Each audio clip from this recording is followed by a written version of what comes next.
I got so sick of drinking coffee all night long, watching buildings burn on the televits, that I started drinking Coca-Cola about 3 a.m. in the morning to stay awake. After I finished off a liter bottle, I cut the end off it and tried fitting the mouth over the end of the flash suppressor on the 203.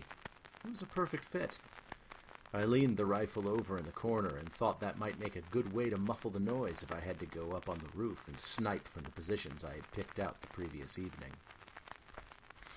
The news was best summarized as saying the gates of hell had opened in Los Angeles. The Koreans were engaged in firefights with looters from the roofs of their stores in lieu of a police response. The National Guard was on the way, or so the reporters told us.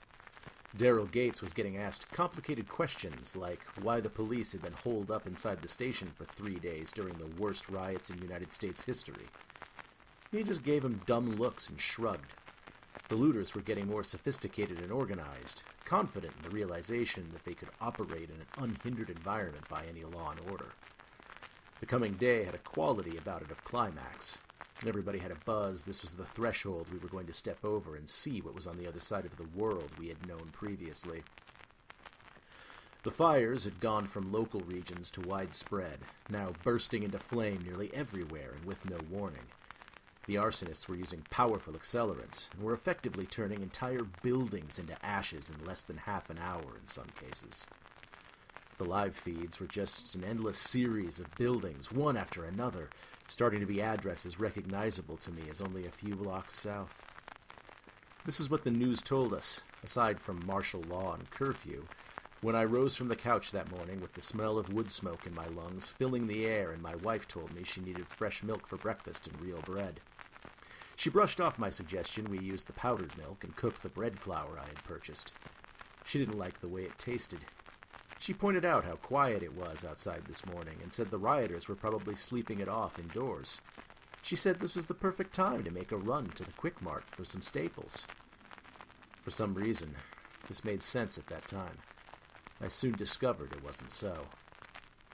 When I started to leave with the Desert Eagle in my hand, she screamed and said the police would shoot me if they saw me with it or arrest me on the spot.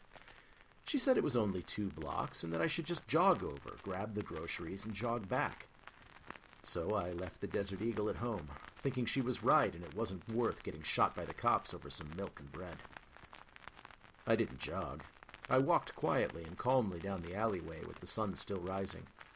I could hear birds chirping and some fire engines far away, but otherwise the street seemed empty. When I turned the corner and could physically see the Quick Mart, a drunken-looking black man about in his 50s came shuffling along. "You stretched us too far, white motherfucker. See what you got? This is what you got when you stretch a man. How you like it, pink-ass porky pecker?" I turned around as he walked by and grabbed my crotch, facing him as I continued to walk away. "Stretch this for me, homeboy. I need another 6 inches on this thing. Do me a solid, Holmes. Give this a good tug for me, okay?" We kept backing away from each other with ugly looks. He finally snorted and kept shuffling off. I did not see another living soul until I made the front of the Quick Mart, which I could have sworn was closed and locked up like everything else, with the lights out inside and one lone car parked out in front. I tried the door just as a formality, and it swung open. I stepped inside and said, "Hello? Anybody in here?" The door was open. This was how the great battle of the Quick Mart began. You'll soon hear how I used a 60-ounce bottle of Gerber baby food as an expedient field artillery shell.